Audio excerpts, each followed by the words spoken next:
The main character calls out to Shimizu-san, "Time to go home." The blonde girl, resting her head on the bench, has no reaction at all. He thinks about how he should try to wake her up and considers getting closer, but just as he's about to, someone calls out, "Daiki, how can you just sit near her like that?" This person is Shunya. The main character says, "What a rude thing to say," but Shunya replies, "She's a delinquent. It's natural to be afraid, really. Earlier, it was clear." "Shimizu-san, how many times have I asked you to get your hair dyed black?" the teacher demanded. The girl replied, "No way. I'm changing to a different color." The teacher got very angry, but seeing the look in her eyes, she soon returned to her place. The main character's friend, freaking out, tells him about all this. "I see she's asleep now. It's fine," the main character says. "So what? That makes her less scary," his friend retorts. The main character replies, "You're the only one who says that. Anyway, what's the deal with hiding away just to come here?" "Glad you asked," Shunya says. "I like Saito-san." The main character doesn't know much about the girl, given that she doesn't stand out, but his friend asks, "Is there anyone you like?" The main character's reply is simple. "No, that's boring. I don't care about love and don't have any ambitions. I've never seriously dedicated myself to anything. I just live an ordinary life." Unlike him, Shunya takes these things very seriously, which occasionally makes the main character feel lonely. "So, if you're not into anyone, is there any kind of girl you're drawn to?" Shunya asks. The main character thinks, "I've never pictured myself in a relationship. A kind of girl I'm drawn to looks like a princess, maybe someone with a classic style." "Could you be more specific?" Shunya presses. "A person who wears a uniform as it should be," the main character answers. "Black hair would be a plus. Long hair, I guess." "What about accessories?" "They're permitted at school as long as they're not too showy," Shunya says. "Someone who doesn't draw too much attention is fine," the main character replies. "So, you picked the simple route," Shunya says. "Nice, it's getting interesting. What comes next?" They talk about clubs, and Shunya realizes it's late. "I have to hurry to the club." "Take care," he says. The next day, the main character notices Shimizu-san hasn't arrived and seems to be running late. Everyone outside the door is in shock. "What's that? It can't be." "Avoid eye contact, always so bold, so scary," they whisper. The main character looks towards someone, and it's none other than Shimizu-san. She's changed her dress and dyed her hair. He thinks about their conversation yesterday and muses, "Perfect, amazing, but I still feel some kind of coincidence." Startled as she faces him, he says her name, and they lock eyes. She looks upset, or so he thinks. "It's over for me," he worries. The teacher announces, "Let's start with the classes." The arts class begins, and as Shimizu-san sits, looking disappointed, he wonders, "What just happened? Did I mess up with Shimizu-san? I thought I was behaving normally, or maybe not." The art teacher says, "Today, you'll be working in pairs. Pair up with the person next to you and decide who will draw first." The main character says to her, "I'm counting on you, Shimizu-san. Do you want to be the first to draw, or would you rather go afterward?" She replies, "The order doesn't matter. Do as you wish." He thinks, seems like the classic response. "Can I go first?" he asks. "Yep, not that I mind, but did something catching happen today?" she asks. The teacher interrupts, "Have you decided who will model? We'll start in 10 minutes. While posing, try to maintain a relaxed posture. We'll start as soon as you're ready." The main character is to draw, and Shimizu-san will model. "Shimizu-san, are you feeling okay in this position?" he asks. "Of course, it's simpler like this. Or would you like me to put my hands on my knees?" she responds. "It's fine if you're comfortable this way," he says. "Okay, then," she agrees. The teacher says, "Awesome, let's start now." The main character begins staring and drawing. He looks at her legs and thighs to sketch them, but she says, "Hey, why did you suddenly stop?" He hesitates as she twists her hair and flicks it back, looking stunning. "Shimizu-san, I'll be drawing your face now, so stay in position and look at me," he says. She's startled. "Hey, but this," he can't understand her. "Wait a minute," she says. "If your face starts to ache, just let me know." "It's not a big issue," he assures her. "Huh? What was that?" She has a blank expression, then looks at him with a deadly stare. He thinks, Oh, she's just angry. She looks away, saying, hold off on the face for now. I need to prepare. There's still so much to do. Okay, got it. I'll draw another area, so I'll move a bit down, he says, looking toward her chest. She covers herself, yelling his name. Where do you think you're staring? A bit below your face. Why are you gazing over here? He replies. I have no bad intentions, he insists. Is that so? Really? Could you say that again? That you have no bad intentions? She challenges. He thinks, being observed this way by someone of the opposite gender is awkward, isn't it? Though he has no bad intentions, he says, okay, well. He hesitates, then admits, Shimizu-san, I lied. She's startled. I said I had no bad intentions, but maybe I did have a little, or maybe even more than that. I'm sorry, he explains. So, you saw that part of my body and had some lewd thoughts? I'll forgive you this time. I was feeling a bit nervous, you know. There's one condition, though, she says. A condition? He asks, confused. From now on, I won't move, so make sure to draw me well, she demands. He nods. Don't worry, I'll make sure to do a good job. With 3 minutes left, he's almost finished, just missing the face. I'll now be drawing your face, okay? He says. She makes a scary expression. Sure, go for it. He thinks, I don't believe it needs to be so intense. He asks her to calm down. Am I looking nervous? My face looks quite stern, she asks. Hold on. Then, she says, taking a deep breath. Her face darkens. He thinks, it hasn't changed much. She twists her hair again, saying, nothing seems to be working. Talking might help her relax, he thinks. The black hair looks great on you, Shimizu-san, he says. She looks at him blankly, then freaks out with embarrassment. Don't say stuff like that out of the blue. I thought you hadn't even noticed. What was the reason for choosing black, he asks. It's nothing special. Just draw already, will you? She snaps. He laughs behind the page. What's so funny, she demands. Nothing really.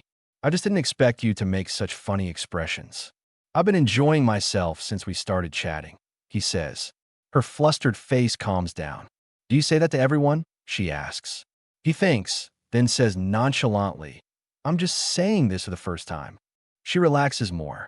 We're short on time, so get on with it. Keep drawing, okay? As the picture is finished, he says, good to see that she's a bit more at ease. Everyone's finished. You can now relax. Thanks for posing as my model, Shimizu-san. It was nothing, she replies. Let me have a look then. She examines the painting. What do you think, he asks. Anyone who sees it will realize it's me. I have a question about your drawing, though. What's with these thin lines on my face? She asks, referring to the blush near her eyes. I just drew what I saw. Does it look bad? He asks. It makes her blush even more. The teacher announces the rest period has ended. Change places. You have 10 minutes to draw your partner now. The main character is now the model. Do you want me to take a particular pose? He asks. It's up to you, she says, flustered, drawing him. Don't look at me so seriously. He still stares but asks, so, should I face that way? Look at me. Wait, don't look, she says, unconcerned. On her way home, she flicks her hair, remembering his compliments about it. The day Shimizu-san dyed her hair back was the day his routines began to shift. Another day, his friend says, handmade lunches, they're the best. The main character doesn't understand. What's up with you all of a sudden? Daiki, you're raised on sandwiches from the cafeteria, aren't you? Shunya teases. Well, I always wake up tired. No way I can make lunch, Daiki replies.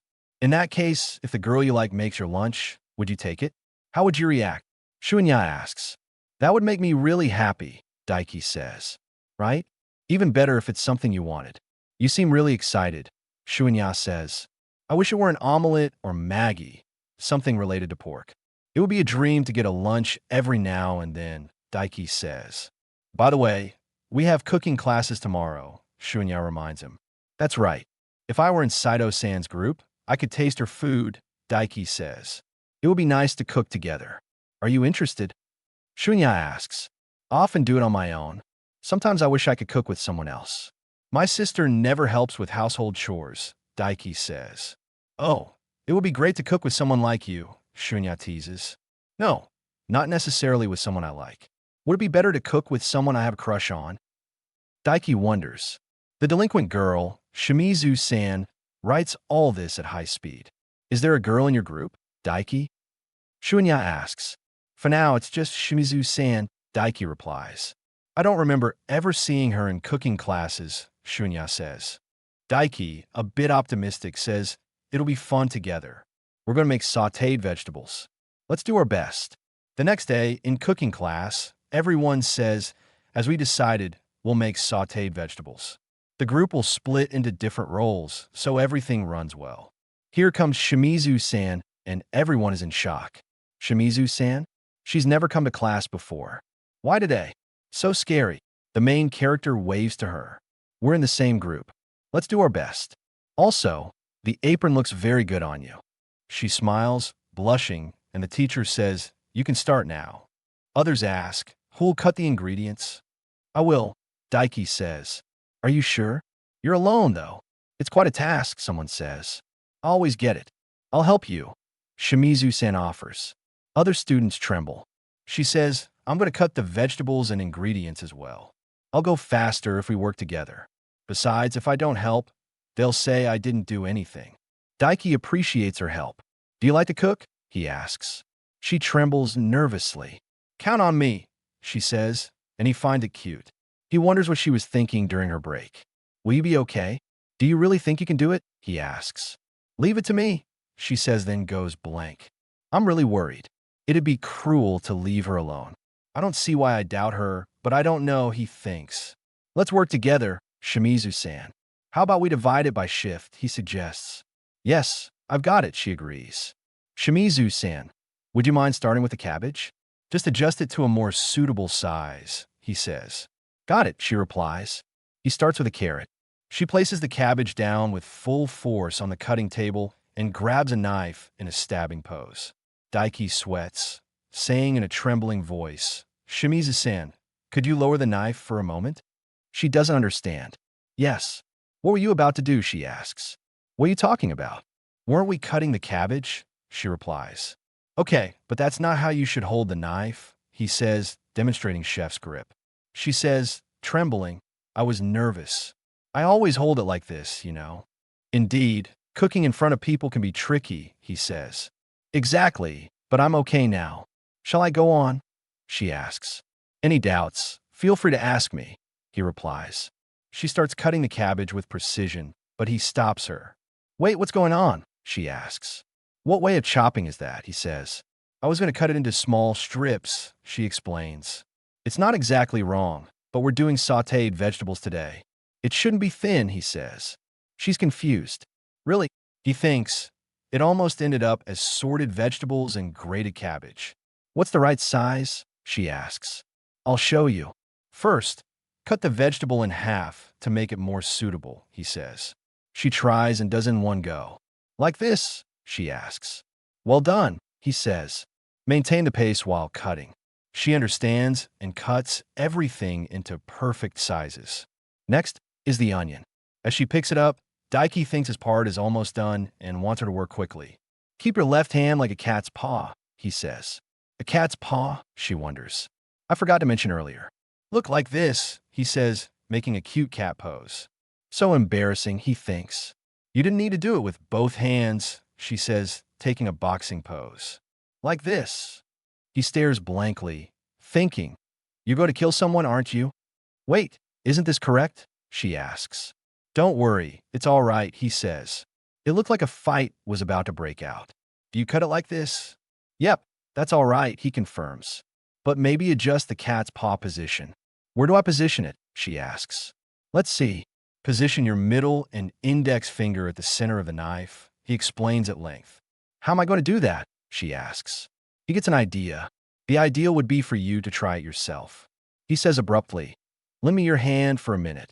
She puts her hands in front of her face, blushing. What? What are you planning to do? I'll show you how to position your hands.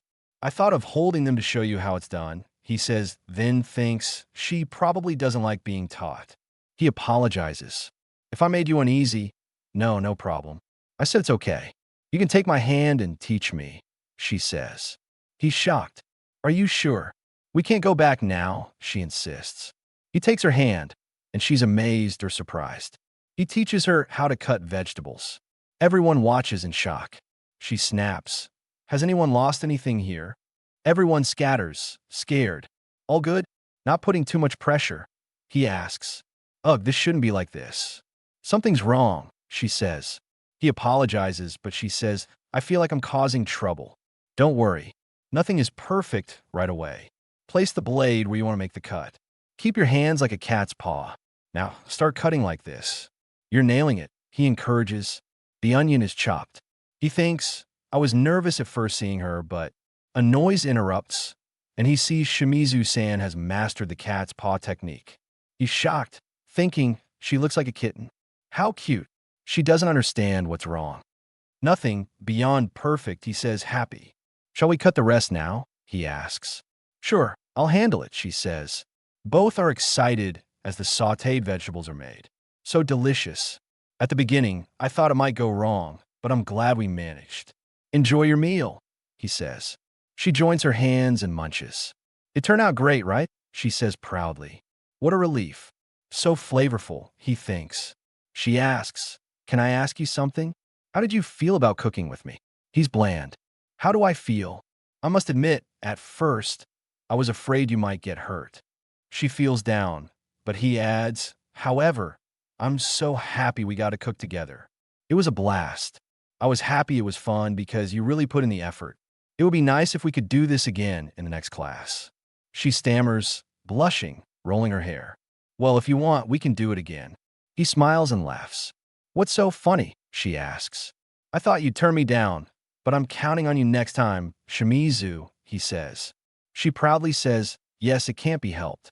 One of my wishes has come true. He laughs again. That night at Shimizu-san's house, she's in the bathtub, thinking, it wasn't supposed to be like this. She recalls being tutored by him. I just wanted to prove I could cook, but I didn't expect his hand to be this strong. But he said he enjoyed cooking with me. She blushes so hard she splashes water on her face, thinking, wait, he could have said that to anyone. She slaps herself. No, there's no way. There has to be something. She overheard him and his friend talking about how handmade lunches are the best and would make him happy. Her sister joins the bath. Kay, your precious sister is here. Shimizu-san is startled. Did I scare you? Want me to wash your back? Her sister asks. No, wait for me to finish. I wanted to talk, Shimizu-san says. If you don't want to discuss truants, can't we talk about something else? Is there anything I can help with? Your lovely sister can advise you on romance, or maybe romance, or perhaps romance. Her sister teases. Is giving advice about romance all you're good at? Shimizu-san asks. Yeah, I have something important in mind, she says, telling her everything. Her sister says, I totally get it. You want to impress a boy who's helped you a lot by showcasing your cooking skills, which is why you want to make lunch for him. To sum it up, you're going to cook fried pork with ginger. They make the dish, but it's a chemical mess. Even her sister doesn't know what it is. I think I messed up a bit, Shimizu-san says. Just a bit, her sister replies. No need to worry. It's still just the first step. You really say that after what I did? Shimizu-san asks. Don't give up. Your sister is here for you. Fight with both hands, her sister encourages. The next day, Shimizu-san shows her delinquency with a knife, chopping with non-cooking force. Aren't you supposed to be only cutting the tendons? It's so tiny. Weren't you supposed to make fried pork? It's completely wrong, her sister says. We still have some pork left. Be more careful this time. Chop it better, then let it dry on low heat, her sister instructs. It looks like slime. No idea, her sister says, tasting it. It doesn't taste like pork or ginger at all. Is there another way to thank him? Shimizu-san asks. You don't have to push yourself. We can save lunch for another day, her sister suggests. No, I want to learn how to prepare lunch now, Shimizu-san insists. Why, her sister asks. I want to thank him right away and see his satisfied expression, Shimizu-san says, imagining Daiki smiling. Her sister is surprised and silent. It's all about returning the favor right away. It's hard to bear the thought that I can't achieve this, Shimizu-san continues. Then you need to give your best. Let's fight, her sister says. They work hard for a week. In the end, her sister looks drained. You did put in some effort. At least it has the right shape, she says. Stop. You're making me sadder, Shimizu-san says. It's time for school. No time to eat. I'll just take it away. Even though Mom prepared lunch, it's not good to waste food, her sister says. Okay, Shimizu-san says, packing it up. She thinks, I'll stop making lunch. There's no way to eat this. No matter how kind he is, even he wouldn't want this. But her sister says, don't lose heart. The kitchen is all about love. What about the burnt pieces? Shimizu-san asks. Prepared with so much love, her sister replies. At school, Shimizu-san thinks about love, hoping he'll like it. Sitting beside Daiki, she notices he's down. What's wrong? You seem a bit down, she says. He apologizes. Shimizu-san, it's all right. I left my wallet home, so I ended up missing lunch. Can't you get your friend Matsuo to help? She asks. Shunya has a meeting at the football club today. Like I said, I ended up not having lunch. I apologize for worrying you, Shimizu-san. He says. It doesn't worry me, she says, looking at both Tiffins. She hands him a lunchbox. He's shocked. Shimizu-san, what's this bento? It's for you, she says. Huh? I'm saying this bento is yours now, she clarifies. I'm really glad. But what about you, Shimizu-san? He asks. My portion is here, she says, showing another one. My parents prepared this one, so it'll be all right. He thinks, wait, then whose is the other one? It doesn't matter. I'm giving it to you simply for helping me in cooking classes. Anyway, I can't finish 2 bentos, so don't stress about it, she says. Got it. If Shimizu-san has her portion, then it's time for me to eat. I appreciate your gesture, he says. There's no problem, she says, opening her box. All right, I'll eat as well. She's startled, realizing this isn't the lunch she made. The bentos got exchanged. Worried, she thinks, he hasn't opened it yet. I need to switch them quickly. How do I take it back after handing it to him? It's a complete disaster. He opens the bento and sees it's all burned, looking like charcoal. He joins his hands. Okay, I'll taste it now. She panics, thinking he didn't notice. He says, bon appetit, and starts eating. She's stressed, but he eats like it's no big deal. Is he going to be all right? Even I wouldn't eat it. It's dangerous, she thinks. Shimizu-san, it's hard to eat with someone staring so much, he says. Are you okay? She asks. Why, he responds. She stammers. You're not feeling pressure to eat it, are you? Did you add any seasoning to the pork that you normally wouldn't? He asks. She's shocked he recognized it as pork. I didn't add anything. Did you not notice anything while eating? No, he says. Could it be that love is the flavor of despair? I feel despair just thinking about it, she says. I like roasted ginger. That's why I get emotional when I eat it, he says. If you think it's bad, just say so, she urges. Why? I can't really say that, you know. After all, Shimizu-san went out of her way to prepare lunch for me, he says. She's startled. Huh? Why do you think it was the one made by me? Because you asked if I thought it was bad. If you hadn't said that, it wouldn't be you who prepared it, Shimizu-san, he explains. She's speechless. So that's the case. It's really fine for me to eat the lunch you put so much effort into making, he says. She thinks he paid so much attention to me. I cooked it because I wanted you to eat it. I'm so happy you got to eat this. But she blushes, saying, I can't. It makes me feel embarrassed. He says her name. It's okay. I said it's okay. I prepared the lunch on a whim, that's it. I gave it to you because I didn't think I could eat all by myself, she says. But you still worked hard to make them, right? He says. She's startled. In the past few days, you seemed a bit down, but after seeing you today, Shimizu-san, I think it's related to the lunch you made. Since we were together on the day of the cooking classes, I immediately noticed how much you effectively improved. You put a lot of effort into this, he says. She looks at his smile, thinking cooking is, after all about love. He picks up regulation. Oh, this omelet tastes great as well. There are so many different flavors. She interrupts. That's enough. Just be quiet and eat. He finishes. Thanks for the meal. Can you pass me the box? She asks. I like to wash it and return it clean. Is that okay? He says. I mentioned this bento is a gesture of gratitude for the cooking lesson, so you could take advantage of the goodwill, she says. Sure. Thank you again for the food, Shimizu-san, he says. It's nothing, she replies. One more thing, he says. What is it, she asks. Thank you for feeding me today. I was in trouble, and you helped me a lot. I'm really happy to eat a lunch that Shimizu-san made. I'll compensate you next time, he says. I'm really happy. I'm really happy, rings in her mind, and she feels drawn to him. Shimizu-san, are you okay? He asks. You don't need to thank me, but if I made another bento, just for the sake of it, would you eat it as well? She asks. Sure. I can't really wait for it, he says. That night, in bed, she thinks the bento. He looks satisfied. Blushing, she rolls in bed, saying, I'm so happy. Looks like this is what love is. I'm going to make him another bento. Reading a cookery book, she thinks, I handed him the bento, but I'm not completely satisfied with the results. So, I'll try again next time. Both the appearance and taste will surprise him with great and perfect flavor. She imagines him saying, it was unbelievably tasty, Shimizu-san. Will he request a bento from that day forward for every single day? We'll be able to get even closer. I'm happy I was able to thank him for the help in cooking classes. It'll be easier to express myself next time we talk. As long as everything stays on track, I'll be able to thank him the same way, she thinks. Her sister interrupts. I heard you managed to thank him for the cooking class. Is that right? Shimizu-san is startled. Who the hell said that? It's a secret. So, how did you thank him, and how did it go? Was there anything else besides the help in class? Her sister asks. I won't tell you, Shimizu-san says. Why? And what purpose? Her sister presses interested. So, tell me about the person you're interested in.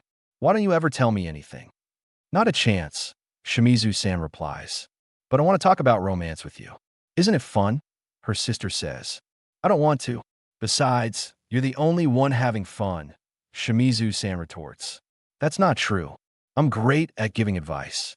Don't underestimate the experience of an older sister, even if it's just a 1-year difference.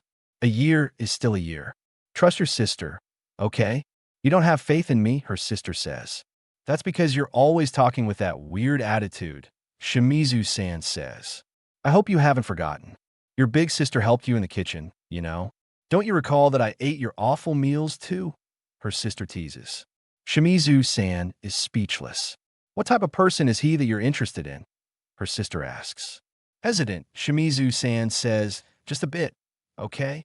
It's Daiki Hondo. Her sister is startled that she already knew his name. He's incredibly pure and kind. He's quite unique, Shimizu-san says. Unique, yes. Daiki Hondo is a unique boy. Her sister agrees. She recalls a time when Daiki's friend said, Hondo, I need you to take care of the cleaning today. Switch with me. I must get back soon. I can't help it. No worries. I'll handle cleaning. Thanks. I'll make it up to you later, Daiki replied. Her sister thought, the impression I got from that boy, who I rarely met, was of someone shy and excessively kind. Whenever I saw him, he was helping someone even without engaging in any manner, not knowing each other's names nor having ever talked before. He didn't catch my attention. I saw him as a weak character rather than a kind person. Shimizu-san, known for rejecting people outright, once said, sorry, but I can't accept it. Why? Wait, is it love at first sight for all of them or what? A boy asked. What do you want? She snapped. Could you turn me down a bit more gently? Perhaps give it thought before saying something, he pleaded. I can't date someone whose name I don't even know, she said angrily. Just because you have a perfect face, you act so full of yourself, he said, starting to physically assault her. Someone yelled at him, Daiki. Excuse me, but I don't think it's right, he said, introducing himself. My name is Daiki. Shimizu-san thought, is he in his right mind? He suddenly started introducing himself.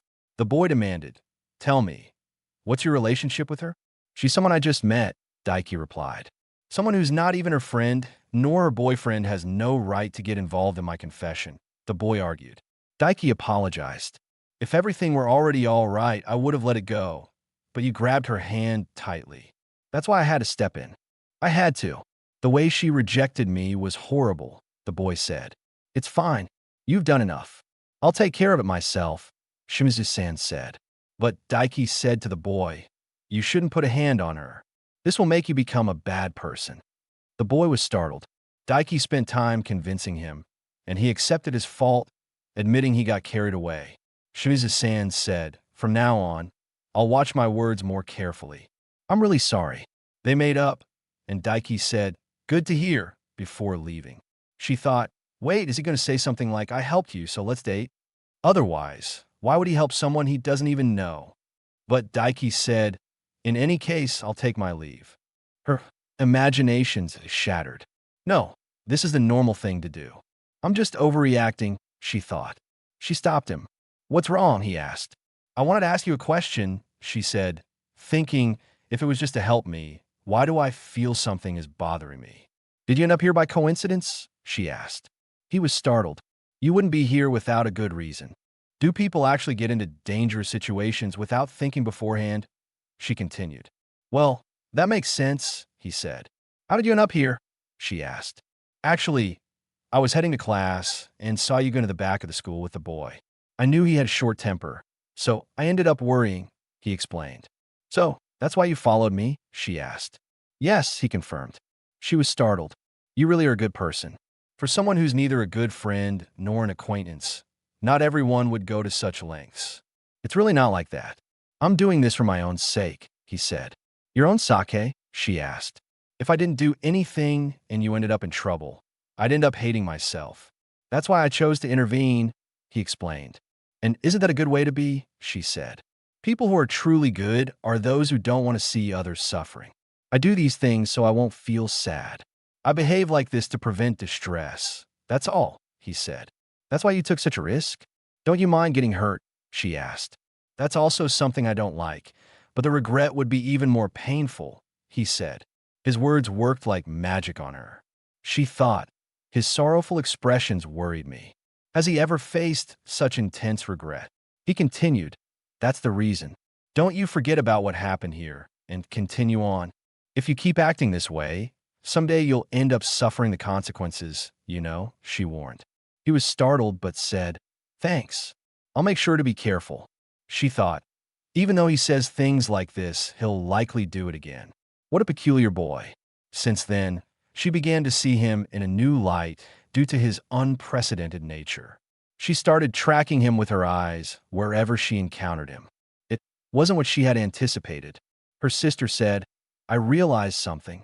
You haven't thanked him yet for what he did." Shimizu-san was startled. "Well, that's true.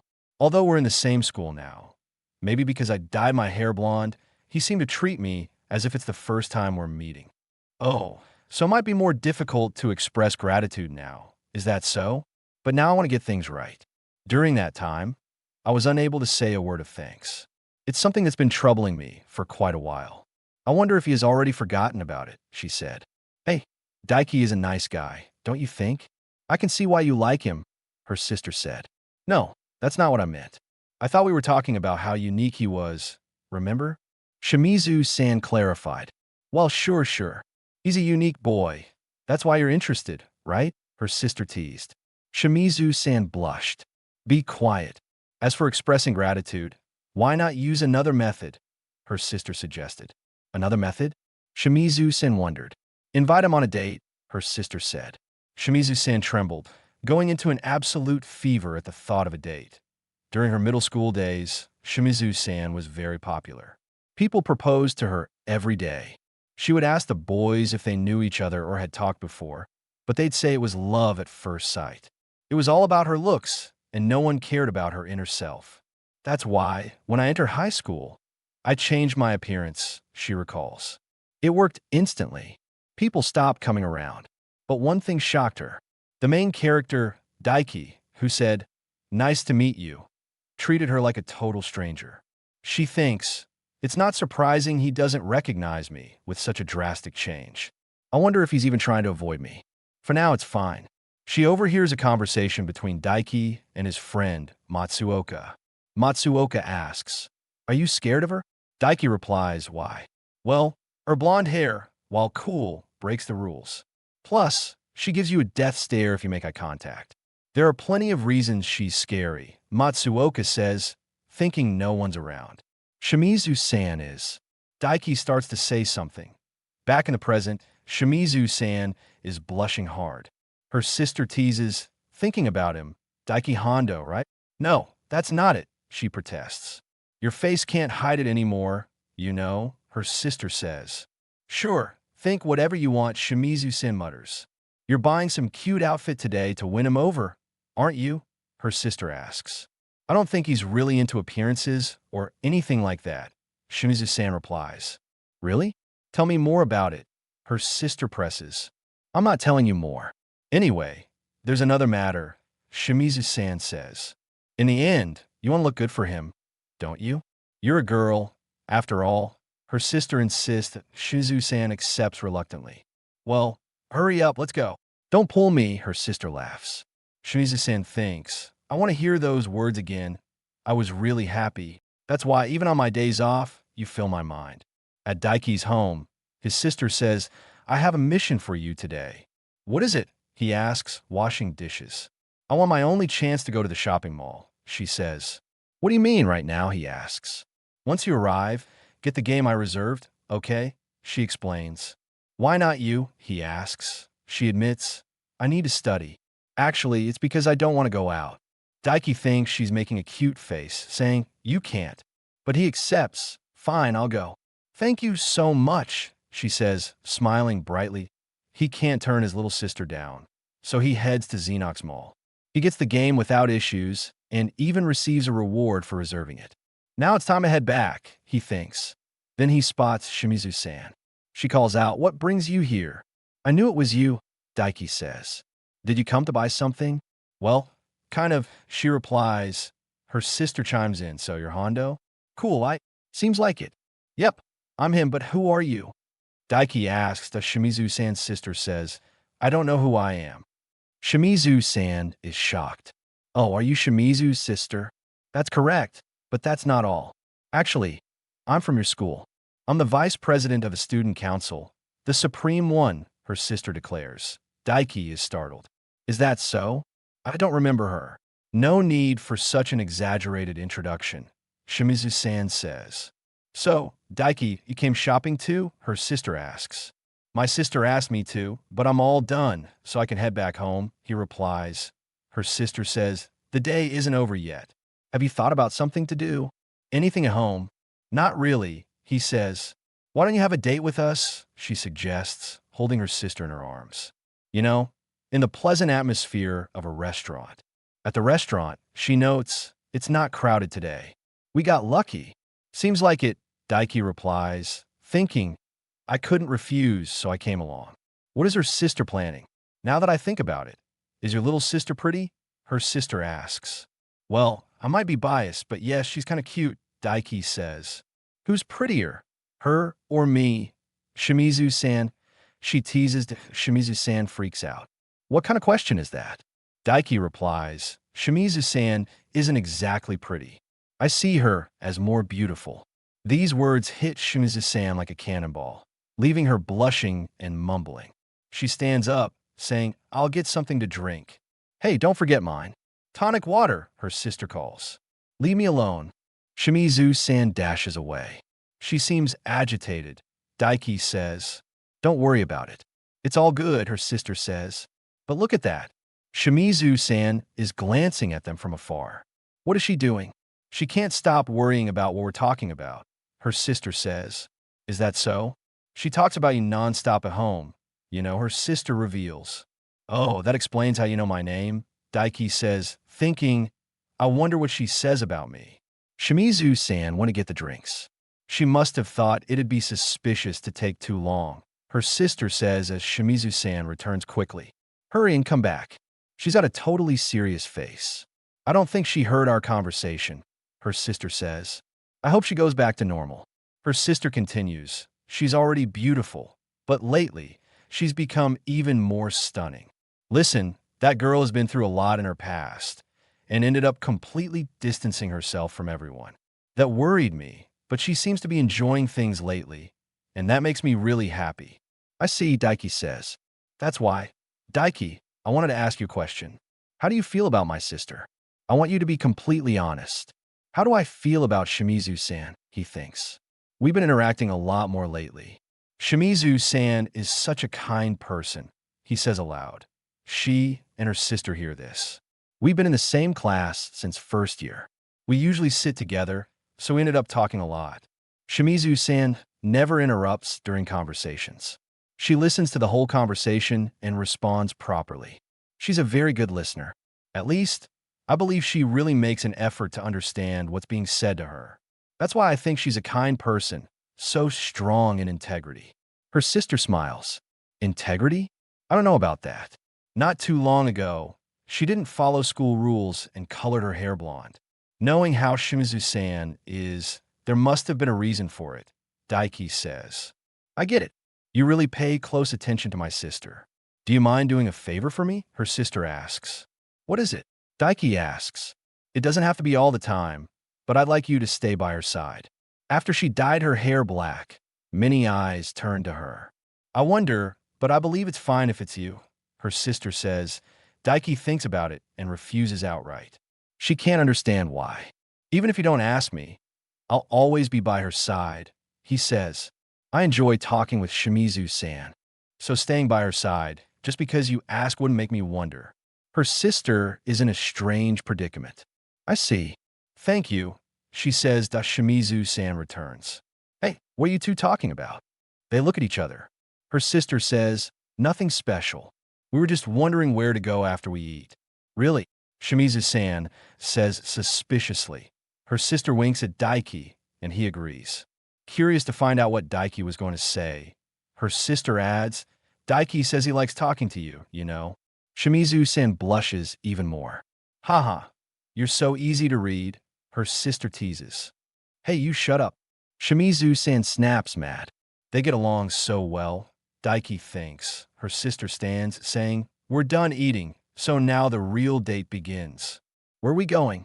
Daiki asks as she pushes him along. Shimizu-san thinks. He said I'm someone he enjoys talking to, a kind person.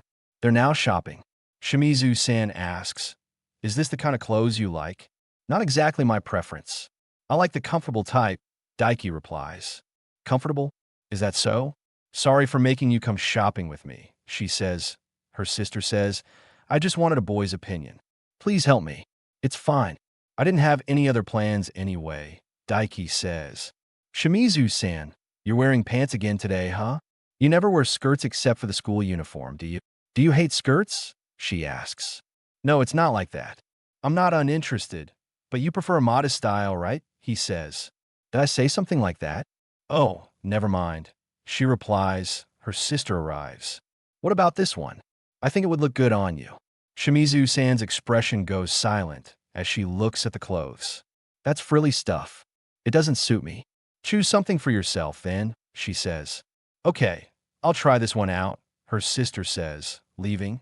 Daiki notices Shimizu-san's sad expression and thinks, the feeling of liking something but not being able to take the next step. I think I understand it, kind of. Don't you want any clothes? He asks. I'm good for today, she replies. He suggests, it might be good to change your style sometimes for a change of pace, like when you're not with me or your sister. A change of pace, she says. Maybe I should think more casually about some things, too. Her sister returns. How do I look? She looks gorgeous in a modest outfit. Daiki's eyes are doting, as are Shimizu-san's, but Shimizu-san stares at him. I think it suits you very well, Daiki says. Shimizu-san glares. Did you hear that? He complimented me. Isn't this because it's a bit calculated? Her sister teases. Shimizu-san snaps. He said it suits you. Maybe I'll buy this and take it home. The situation stresses Shimizu-san as her sister picks clothes Daiki likes, and they have a romantic, complimentary conversation. It's killing Shimizu-san. She storms into the dressing room. Both are shocked and call out, but her sister says, you might see something good. Something good. Daiki wonders. She has a lot of good qualities, so I think she should have more confidence. It's true. Shimizu-san would look good in anything, right? I wonder what she'll come out wearing. Her sister says. 10 minutes later, they're still waiting. Hey, you must be done changing by now, right? Her sister calls. I finished changing, Shimizu-san says. Why aren't you coming out? Her sister asks. No way, a revealing outfit, her sister teases. That's not it. Shimizu-san yells. Are you in despair because you can't compete with your older sister's cuteness? Her sister jokes. No, that's not it either. I'm just not used to wearing this kind of thing, Shimizu-san says. Oh, so you're just embarrassed, her sister says. Daiki calls out, don't force yourself. As long as you checked and liked it yourself, that's all that matters. Blushing, she says, oh, I'm not forcing myself. Hey, if I'm wearing it, show us. Open up. She opens the curtains, revealing a beautiful dress. She looks absolutely gorgeous. Daiki blushes. How does it look? She asks. Her sister says, amazing. It's a good choice that makes the most of your good qualities. Is that so? What do you think? Shimizu-san asks Daiki. Startled, he stammers, sorry. It probably doesn't suit me after all, she says. No, it does suit you a lot, he says, trembling. That dress really suits you, Shimizu-san, and you look beautiful in it. She blushes intensely. What are you saying? Your regular clothes were nice too, but this is, I think, glued and lovely, he says that she's overwhelmed, blushing more. I'm going to change back, she says, trembling. Her sister notes, even for her, wearing a dress is so rare. Daiki is speechless after seeing her. They continue their date. Her sister says, so, you ended up buying that dress after all, didn't you? Yeah, now I can see it any time, but I won't wear it much, Shimizu-san says. They bicker, and Daiki thinks, so Shimizu-san bought it. I wonder if I'll ever get to see it again. Is there something you want to say? Shimizu-san asks. I was just thinking about how it really suits you, Daiki says. You're saying things so casually again, she says. Her sister teases, Daiki, this is where you say, I bought it for you to see. Shimizu-san flutters, blushing. Don't get the wrong idea. It's not because you said it suited me. It's just a change of pace. Her sister says, she isn't honest with herself. Shut up. Shimizu-san snaps. If Shimizu-san liked it and bought it, then it's all good, Daiki says. You were worried it didn't look good on you. But if you took the first step, that's really good. He thinks, I felt unsettled earlier, but I'm finally calming down now. He's blushing, thinking how cute Shimizu-san looked in the dress. She catches him looking, and he's flustered. It's nothing, he says. Her sister asks, hey, where should we go next? We're still going? We finished shopping quickly, Shimizu-san says. I got swept up and came along, but it's really fun. Daiki thinks, thanks to Shimizu-san, my days have been more lively than before. Okay, let's go to the arcade, her sister suggests. Seriously, Hondo, it'd be great if you came with us too, of course. Sure, Daiki says. Let's play a bit more before heading home. Maybe something is beginning to change for him as well.